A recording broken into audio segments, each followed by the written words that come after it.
Our closing moments on the program, everyone. Let's go to our Abuja studio quickly. Let's talk to Mr. Oluwole Ozazuzi. INEC says that it will ensure there won't be rigging by employing what it calls the electronic transmission of election result at the polling unit.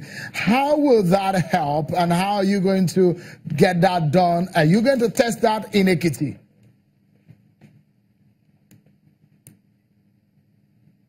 Well, thank you. Actually, it's being tested already. We're going to further test the improved version of it in Ekiti.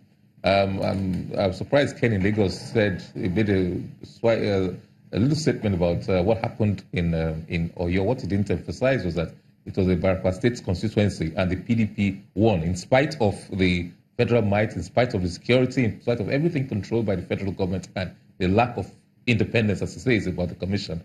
The PDP was declared the winner because they won the election. And that's the transmission of results, the improved card reader was actually tested in that election as well. So basically, it's a signpost of things to come. There'll be an increased use of technology, whether or not the law, it's a primary, will make primary use of it, or it's a secondary backup auditory use, but it will be used. And basically, where there's technology involved, there's less human interference, less likelihood of human interference. And so that whichever way, whether the manual is used and electronic is used, both results will be compared, and one will audit the other to ensure the sanctity and integrity of what is coming out. So when you use a card reader, probably incidence forms may not be used. It may not be necessary to use incidence forms. It's something we're testing out in Ekiti. So Ekiti will get a good dosage of technology injected into the process in terms of accreditation, genuineness of a card, accreditation of voters, transmission and collation of results. So basically, let us wait to see how that one turns out. But in the elections we've had in the past, it's turned out very, very well and marked improvement from what we used to do in the past. All right, let's go to Akure now with Mr. Ajijola. Tell us, final words from you tonight. What do you see, especially from INEC's preparation and some of the data that we have? You make comparison between the Buhari government and the Jonathan era. What exactly should we be expecting in the coming elections? All right. Well, I think the critical issues for INEC going forward is two areas that can seriously affect the quality of 2019 elections. One is vote buying. Two is manipulation of the smart card reader. So in the area of vote buying, two of the biggest problems we have is one is secrecy of the ballots. The way vote buying works is that when you thumbprint, you show your ballot to someone who verifies what you have done, and then he pays you.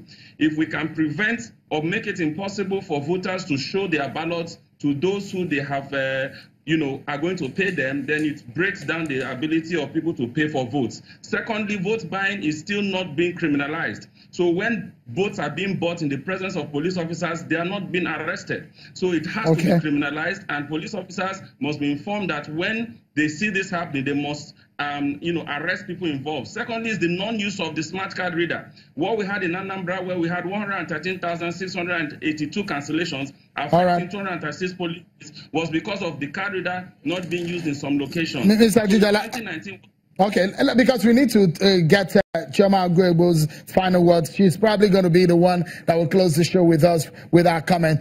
Quickly, Chioma, in 30 seconds, do you think we're ready and good to go for 2019? A major concern for you, anyone, in 30 seconds?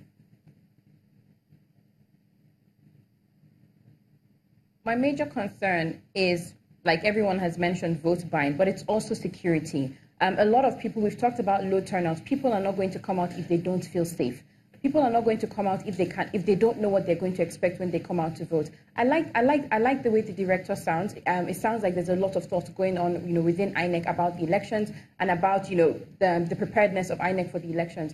But there's also, I'm going to come back to the question or to the conversation around, continuous voter registration, around the collection of PVCs. Technology can play a very big role, starting from this point, not just, with the voting itself, and then with the collation, and then the announcement of results. So I'll urge INEC to think a little more critically about how technology can be leveraged. Thank you, Chioma. The critical mass of Nigerians are able to not just register, but collect their PVCs and then cast their votes. Okay, thank you. Because we are out of time, if I allow the politicians on the program tonight to give their final words, we will shoot beyond our time. And so I will let it lie tonight on the program. I must really sincerely thank my guests tonight on the panel on the program today from the politicians here on the show. Mr. Osito Okechukwu is also the Director General of Voice of Nigeria. Mr. Ken Okoligbo here in Lagos with me is a member on the chieftain of the PDP. The Director of Voter Education and Publicity at INEC, Mr. Oluwole Osazi-Uze. Thank you so much for your time. And Chioma Agwegbo is social media and communication strategist, and also Abiodun Ajijola, National Coordinator of Election Monitor. Thank you so much, all of you, for your time on the program. That's our show for today, everyone. Thank you for watching. I'm Sean Akimaloye. Bye-bye.